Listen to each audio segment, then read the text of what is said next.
नमस्कार दोस्तों, मैं राजेश भारत और आप देख रहे हैं हरियाणा टुडे। दोस्तों, जैसा कि टाइटल से ही क्लियर है कि जितनी भी सरकारी कंपनीज हैं वो धीरे धीरे करके भारत सरकार बेच रही है। भारत सरकार कहूँ, मोदी सरकार कहें, भारतीय जनता पार्टी की सरकार कहें, और इसके एग्जाम्पल हमें हर रोज अपनी लाइफ में आसपास देखने को मिल रहे हैं। हमारे मन में एक नॉर्मल सा क्वेश्चन होता है कि सरकारी नौकरी हमें चाहिए, हमें सरकारी नौकरी मिल जाए और हम मौज करेंगे, है ना। ऐसा नॉर्मल हमारे आसपास हम देखने को हमें ये मिलता है। लेकिन सरकारी डिपार्टमेंट्स जो हैं सरकार के द्वारा बनाए गए हैं, सरकारी कंपनियां सरकार के द्वारा बनाई गई। जब भारत देश आज़ाद हुआ तो एक भी सरकारी कंपनी हमारे पास नहीं थी। धीरे धीरे करके अलग अलग कंपनियां बनाई गई, जैसे कि BSNL है, NTPC है, LIC है, अलग अलग कंपनियां बनाई गई जिसके अंदर सरकारी नौकरी के लिए जो यूथ है वो अप्लाई करता है। सरकारी नौकरियां मिलती आई हैं। लेकिन जब से 2014 से, देखिए, पहली बात तो मैं ये आपको बता दूं, मैं कोई मोदी जी का भक्त नहीं हूं, ना ही मोदी जी के अगेंस्ट में हूं। वो प्रधानमंत्री हैं देश के, हम सबको सम्मान करना चाहिए। लेकिन कभी कभी ऐसा होता है कि जो राजा होता है उसके नीचे काम करने वाले गलत हो सकते हैं। हम राजा को गलत नहीं कह सकते। तो जिस तरह से सरकारी कंपनियों को बेचा जा रहा है, अगर मैं बात करूं BSNL का हाल आज क्या है, हम सब देख सकते हैं। अभी एक ताज़ा उदाहरण, सेंट्रल इलेक्ट्रॉनिक्स लिमिटेड करके एक साहिबाबाद में कंपनी है जो डिफेंस के लिए मिसाइलों की कुछ कंपोनेंट्स बनाती है। डिफेंस के अंदर कुछ कंपोनेंट्स सप्लाई करती हैं। बहुत ही फ़ायदेमंद कंपनी है, लिमिटेड कंपनी है, 300 से अधिक एम्प्लॉई हैं। लेकिन अचानक से सरकार ने निर्णय लिया कि इसको 210 करोड़ रुपए में बेच देते हैं। सरकारी बिड करने के लिए लगभग 3 कंपनियों की ज़रूरत होती है, मिनिमम 3 कंपनियों की ज़रूरत होती है जब भी सरकारी बिड होती है। अगर आप टेंडर डाल के देख लें, अगर आप कोई चीज़ खरीदना चाहते हैं या कोई सड़क का टेंडर लेना चाहते हैं, मिनिमम जो है वो 3 लोगों को बिड ज़रूरत होती है। वैसे तो 30 लोग करते हैं, लेकिन 3 मिनिमम। लेकिन इसके अंदर CEL के अंदर 2 लोगों का बिड एक्सेप्ट कर लिया गया, जिसमें से दोनों कंपनियां जो बिड की उनका आपसी कोई कनेक्शन है। और इस कंपनी की CEL की वर्थ जो है वो 1600 करोड़ के आसपास बताई जा रही है। 1000 करोड़ मिनिमम और 1600 करोड़ मैक्सिमम जो कंपनी की वर्थ है वो इस वक्त है। और प्रॉफिटेबल कंपनी है। अगले 5 साल के ऑर्डर्स इनके पास में, कंपनी के पास थे। लेकिन उसको फर्जीवाड़ा कहूँगा मैं तो, फर्जीवाड़ा करके 210 करोड़ में एक ऐसी कंपनी को दिया गया जिसका एक्सपीरियंस जो है वो डेकोरेशन, इंटीरियर डेकोरेशन और फर्नीचर के अंदर, फर्नीचर का एक्सपीरियंस है, इंटीरियर डेकोरेशन का एक्सपीरियंस है।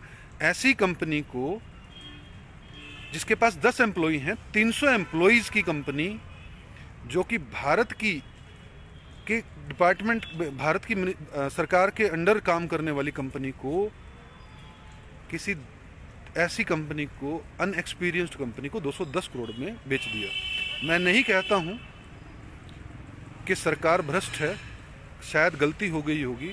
लेकिन अगर हम पिछले कुछ सालों की घटना को देखें तो पिछले कुछ सालों में FCI, food corporation of India, जिसका काम है अनाज को स्टोर करना और अलग अलग जगह पर बांटना, उसको बिल्कुल प्लान्ड ढंग से, अगर उसका घाटा देखा जाए 2014 से पहले जो घाटा था वो बहुत कम था।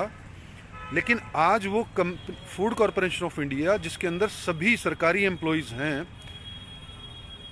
वो आज बंद हो जाए या कल बंद हो जाए, सरकार ने धीरे धीरे उसको टोटल जो है बंद करने के कगार पर ला दिया। अगर हम BSNL की बात करें, क्योंकि मैं अपने बीच से ही कंपनियों को उठा रहा हूँ जिसको के बारे में मेरे ख्याल से देश का हर बंदा जानता है, हर व्यक्ति जानता है। अगर बीएसएनएल की बात करें, बीएसएनएल सबसे पहली कंपनी है जिसने मोबाइल के अंदर एक रेवोल्यूशन लेके आया था। अगर 3G की बात करूं, 2G की बात करूं, तो एयरटेल के साथ साथ ही इन्होंने नेक्स्ट जो 2G और 3G जो है वो लॉन्च किए थे। इसको भी प्लानिंग करते करते धीरे धीरे जो है वो एक ऐसे कगार पर आ गई कि वो कभी भी बंद की जा सकती है, क्योंकि इतना लॉस हो गया है। एम्प्लॉइज़ जो हैं वो डर के VRS लेके भाग गए हैं। ऐसे ही एयर इंडिया का हाल है और ऐसे ही बहुत सी कंपनियों का हाल अभी भारत देश के अंदर हो रहा है। ये लॉस वाली कंपनियां हैं, लेकिन अगर इनकी एसेट्स की बात करेंगे तो इनके पास में हजारों करोड़ रुपए के एसेट हैं। अगर मैं कहूँ लाखों करोड़ के, बीएसएनएल के पास में अपनी बिल्डिंग और अपना इंफ्रास्ट्रक्चर अगर देखें, फूड कॉरपोरेशन ऑफ इंडिया के पास में अपनी बिल्डिंग और अपना इंफ्रास्ट्रक्चर देखें तो लाखों करोड़ का इंफ्रास्ट्रक्चर है। और ऐसा सुनने में आ रहा है कि सरकार इनको 1000, 1200, 1300, 1500 करोड़ में अडानी अंबानी को जो है वो देने के लिए पूरी तैयारी कर रही है। इसीलिए बिल्कुल प्लान ढंग से FCI के गोडाउंस में माल ना रखवाकर प्राइवेट जो है अडानी के गोडाउंस हैं उनके अंदर माल रखवाया गया और धीरे धीरे इसको लॉस में इनको कन्वर्ट किया गया। दोस्तों, मेरा मकसद ये नहीं है कि BSNL को ख़त्म कर दिया, लेकिन मैं ये आपसे भी पूछना चाहता हूँ। मैं अपने आप से भी ये सवाल कर रहा था कई दिनों से कि अगर ऐसा क्यों कर रहे हैं कि हम BSNL बर्बाद हो गया, FCI बर्बाद हो रही है, तो हमें क्या करना चाहिए? क्या हमें एजिटेशन नहीं करना चाहिए? क्या हमें सरकार से क्वेश्चन नहीं करना चाहिए? आजकल तो ऐसा युग है, आप अपने फ़ोन से ही प्रधानमंत्री से, मुख्यमंत्री से, राष्ट्रपति जी से क्वेश्चन पूछ सकते हो। उनके ट्विटर हैंडल पर उनको मेल करके हर चीज़ अवेलेबल है। तो क्या हमें इनको सपोर्ट नहीं करना चाहिए? कि अगर आज हम इन कंपनियों को नहीं बचाएंगे तो कल को बैंकों का यही हाल कर दिया। 15, 16, 17, 18 बैंक थे, 5-7 रह गए, फिर एक कर देंगे, फिर उसके बाद समाप्त कर देंगे। डिजिटल करेंसी की तरफ जो है वो मोड़ देंगे सारा का सारा सिस्टम। धीरे धीरे अभी भी इस साल उन्होंने 70-72 ऐसी कंपनियां हैं जो प्रॉफिट में हैं कंपनियां, या लॉस में हैं। जैसे LIC जैसी कंपनी जो कि प्रॉफिट में है, उसको भी प्राइवेट हाथों में सौंपने को जा रही है सरकार। क्या सरकार हमने इसलिए चुनी थी कि जितने भी हमारे एसेट्स हैं जो अभी तक पिछले 75 सालों में बनाए थे अलग अलग सरकारों ने, उनको बेच दिया जाए, उनको बर्बाद कर दिया जाए, प्रॉफिटेबल इंडस्ट्रीज़ को कुछ कॉरपोरेट घरानों को दे दिया जाए। जिस तरह से रेलवे स्टेशन, जिस तरह से हवाई अड्डे, जिस तरह से रोड भी जो हैं अब वो प्राइवेट लोगों को दिए जा रहे हैं डेवलपमेंट के नाम पर, विकास के नाम पर। ये सोचने की बात है। कल को जनता के साथ भी कुछ ऐसा ना किया जाए। गांव की प्रॉपर्टी को मोनेटाइजेशन करने के लिए जो है प्रधानमंत्री पूरा इस तरफ ध्यान दे रहे हैं कि गांव की कौन कौन सी सरकारी प्रॉपर्टी हैं उनको भी मोनेटाइज करके बेच दिया जाए, उनको भी बेच दिया जाए।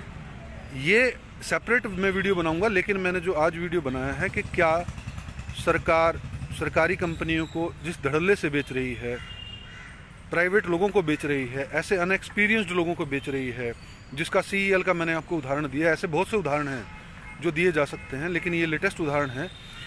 CEL का जो उदाहरण है लेटेस्ट है बिल्कुल। तो किस तरह से अपने लोगों को फ़ायदा पहुंचाने के लिए सरकार और सरकार के लोग काम कर रहे हैं, ये सोचने की बात है। जनता को मुफ्त का राशन, मुफ्त की खांसी जुकाम की बीमारी चिपका दी। तीसरा साल लग गया, तीसरे साल में भी बिठा दिए घर पे, मुफ्त राशन दे देंगे भाई जिसको चाहिए, और आप घर पे बैठ जाओ, हम आराम से जो बेचना है उसको बेच देंगे। इसको सोचिए, अपने अंदर मंथन कीजिए, आवाज़ उठाइए, इन एम्प्लॉयज़ के साथ खड़े होइए। वरना कल को जब ये सरकारें, क्योंकि सरकार तभी तक सतर्कता से काम करती है जब तक जनता सतर्क रहती है, अलर्ट रहती है। वरना जब देख रही है कि जनता तो सो रही है, अरे फ्री का राशन दे रहे हैं, खा रही है, तो फिर सरकार अपनी जो उसके एथिक है ना, वो एथिक फिर अपने फ़ायदे के लिए हो जाते हैं। सरकार फिर जनता, क्योंकि जनता के द्वारा चुनी गई सरकार है ये, तो जनता का ही ध्यान जो है वो अहित करने में समय नहीं लगाती। और ये मैं पिछले कुछ सालों में बिल्कुल देख रहा हूँ। ना मैं मोदी जी का विरोधी हूँ, ना मैं कांग्रेस पार्टी का समर्थन करता हूँ, ना मैं किसी पॉलिटिकल पार्टी को समर्थन करता हूँ, लेकिन निष्पक्ष पत्रकार होते हुए मैं ये बात बिल्कुल होशो हवास में बोल रहा हूँ। सरकार इस वक्त जो भी कर रही है वो गलत कर रही है। इन एसेट्स को बेचकर वो देश का विनाश करने पर लगी हुई है, और क्योंकि खुद कमाने में असक्षम है, खुद रेवेन्यू जनरेशन करने में सक्षम है। 1,30,000 करोड़ रुपए का हर रोज रेवेन्यू जीएसटी के माध्यम से सरकार को जा रहा है। उसके बावजूद भी इनका पेट नहीं भर रहा है और ये सरकारी कंपनियों को बेचने पर धड़ाधड़ लगे हुए हैं, क्योंकि ये निकम्मी सरकार है। निकम्मे ये लोग चुनकर आ गए हैं, क्योंकि निकम्मे जो बच्चे होते हैं ना, वो घर की चीज़ों को बेचने का ही काम करते हैं। ऐसे ही ये देश की सरकारी कंपनियां जो फ़ायदे में भी हैं उनको बेचने का काम कर रही हैं, और जो फ़ायदे में हो सकती थी उनको लॉस में करके बेचने का काम कर रही हैं। इसको देश की जनता को एकजुट होकर आवाज़ उठानी चाहिए। आज इनकी बारी है। आज बीएसएनएल के लोग बाहर जाएंगे, एफसीआई के सरकारी कर्मचारी बाहर जाएंगे, कल बैंक वाले भी बाहर जाएंगे, कल को बिजली कर्मचारी भी बाहर जाएंगे, कल को टीचर भी बाहर जाएंगे, और कल को जो हेल्थ डिपार्टमेंट के हैं वो भी बाहर जाएंगे, और कल को ये संसद को भी ना बेच दें, ऐसा भी हो सकता है। तो हमें सतर्क रहना है, हमें जागना है। मैं सरकार के खिलाफ बात नहीं कर रहा हूं, और मैं माननीय सुप्रीम कोर्ट से भी ये निवेदन करूंगा कि उनको इस इंटरवीन करना चाहिए इन मामलों में। उनको ऐसे मामले जब उनके नोटिस में होते हैं तो उनको जब सरकार, जब माननीय सुप्रीम कोर्ट महामारी के समय में कोई एजेंडा उठा सकती है, महामारी के समय में अपने आप उस ऑक्सीजन की कमी को कोर्ट में उठा सकती है और सरकार को इंस्ट्रक्ट कर सकती है, तो माननीय सुप्रीम कोर्ट का अधिकार है कि वो ऐसे काम करने से सरकार को रोके, चेताए। और राइट टू कॉल एक्ट के बारे में मैं आगे चर्चा करूंगा। राइट टू कॉल एक्ट जो है वो सुप्रीम कोर्ट के माध्यम से जो है वो आए, संसद के अंदर पेश होना चाहिए, ताकि इन नेताओं को वापस बुलाया जा सके। और जनद्रोह जैसा भी एक कानून बनना चाहिए। देशद्रोह तो है, लेकिन जनद्रोह भी बनना चाहिए। दोस्तों, अगर आपको लगे कि मेरी बातों में कुछ सच्चाई है तो इस वीडियो को शेयर ज़रूर कीजिएगा, हमारे न्यूज़ चैनल को सब्सक्राइब कीजिएगा, यूट्यूब पर भी, फेसबुक पर भी, और इस वीडियो को लाइक कीजिएगा, अधिक से अधिक लोगों तक पहुंचाइएगा। इस वीडियो को देखने के लिए आपका बहुत बहुत धन्यवाद। जय हिंद, जय भारत।